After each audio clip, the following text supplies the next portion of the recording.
ஒரு கிராமம் பண்ண தப்புனால அடுத்தடுத்து 125க்கும் மேற்பட்டவங்க இறந்திருக்காங்க. சிங்கமோ புலியோ சிறுத்தையோ மனுஷனை தேடி தேடி போயெல்லாம் வேட்டையாடுறதில்ல. ஆனா இங்க ஒரு சிறுத்தை மனுஷங்களை மட்டுமே தேடி தேடி வேட்டையாடி தின்னுருக்கு. மான வேட்டையாடுற மாதிரி சின்ன சின்ன குழந்தைகள் பெண்கள்னு பாரம்பரியம் பார்க்காம தன்னோட வேட்டையை நடத்திருக்கு. இதுக்கெல்லாம் தொடக்கம் அந்த கிராமம் பண்ண ஒரே ஒரு தப்புனாலதான். அப்படி என்ன அந்த கிராம மக்கள் தப்பு பண்ணிருப்பாங்க? மனுஷங்களை மட்டுமே எதுக்காக இந்த சிறுத்தை குறி வச்சிச்சு? இன்னமும் அந்த கிராமத்துல அந்த கொடூரமான சம்பவத்தை மறக்க முடியாம அங்க இருக்கக்கூடிய மக்கள் அந்த சிறுத்தையினுடைய மண்டை ஓட்ட வச்சிருக்காங்க. இந்த அளவுக்கு கொடூர ஆட்டத்தை நடத்தின அந்த சிறுத்தைய எப்படி கொன்னாங்க? யாரு கொன்னு இருப்பாங்க? ருத்ரபிரயாக் சிறுத்தையோட கொடூர மனித வேட்டையை பத்தி தான் நாம இந்த வீடியோல முழுசா பார்க்க போறோம். Man eating leopard of Rudraprayag.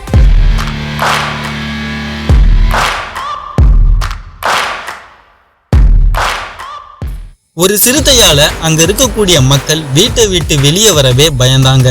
இது ஒரு நாள் 2 நாள் இல்ல, ஏன் மாசம் கணக்கு கூட இல்ல. கிட்டத்தட்ட 8 வருஷம் அந்த சிறுத்தையால அந்த பகுதி மக்கள் அவதிப்பட்டாங்க.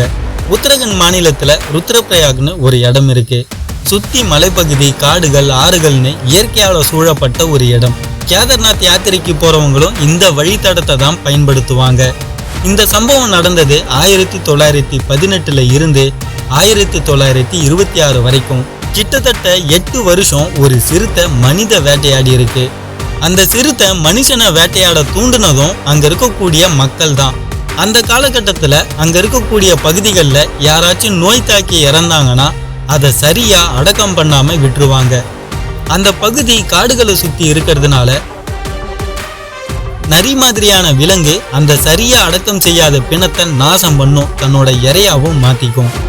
போக போக இதனாலேயே அந்த மக்கள் இறந்து போனவங்களை சுத்தமாவே அடக்கம் பண்ணாம காட்டு பகுதியில அப்படியே தூக்கி போடவும் ஆரம்பிச்சாங்க. ஆனா இந்த முறை அந்த பிணங்கள் நரிக்கு மட்டும் இரையாகல, அதுக்கு பதிலா சிறுத்தைக்கும் இரையாகிச்சு. மனிதனோட பிணங்களை தின்னு பார்த்து ருசி கண்ட அந்த சிறுத்தை கொஞ்சம் கொஞ்சமா அந்த பிணங்களை தூக்கி போடுற மனிதர்களையும் வேட்டையாட ஆரம்பிச்சிச்சு. முதல்ல 2 பேர், அப்புறம் 5 பேர், அதுக்கப்புறம் 10 பேர்னு நாளுக்கு நாள் அந்த சிறுத்தையினுடைய வேட்டை எண்ணிக்கை அதிகமாகிட்டே இருந்துச்சு. அந்த பகுதி கேதார்நாத் யாத்திரைக்கு போற வழித்தடம்ன்றதுனால மக்களும் அதிகமா அந்த வழித்தடத்தை பயன்படுத்துவாங்க. இதனாலேயே அந்த சிறுத்தைக்கு வேட்டையாட வசதியான ஒரு இடமாவும் மாறுச்சு. காடுகள்ல வேட்டையாடாம அதை சுத்தி இருக்கக்கூடிய மக்களை அந்த சிறுத்தை கொத்து கொத்தா வேட்டையாடிச்சு. சிறுத்தைக்கு பயந்த மக்கள் யாத்திரைக்கு கூட போக அந்த வழித்தடத்தை புறக்கணிச்சாங்க. நாம தான் சிறுத்தை இருக்கக்கூடிய பகுதிக்கு போகல, நமக்கு எந்த ஆபத்தும் வராதுன்னு நினைச்ச மக்களுக்கு ஒரு பேராபத்தே வந்துச்சு. முதல்ல பிணத்தை மட்டும் தின்னு ருசி பார்த்து மனிதனை வேட்டையாடின சிறுத்தை அவ்வளோ சீக்கிரம் அடங்காது. யாத்திரை வழியை யாரும் பயன்படுத்த வராததுனால சிறுத்தையே ஊருக்குள்ள போய் வேட்டையாட ஆரம்பிக்குது. வீடுகள்ல இருக்கக்கூடிய கை குழந்தைகள்னு கூட இல்லாம அதோட வேட்டையை ஆடுது. இது அந்த பகுதி மக்கள் சந்திச்ச கொடூரத்தோட உச்சம்னு சொல்லலாம். நாளுக்கு நாள் இந்த சிறுத்தையோட அட்டகாசம் அதிகமாகிட்டே இருந்துச்சு. ருத்ரபிரயாக், அக்ஷாகினி, கேதார்நாத் வழித்தடம் சுத்தி இருக்கிற கிராமம் முழுக்கவே இந்த சிறுத்தையினுடைய தொடர் வேட்டையால பயத்துல நடுங்கி போய் இருந்தாங்க.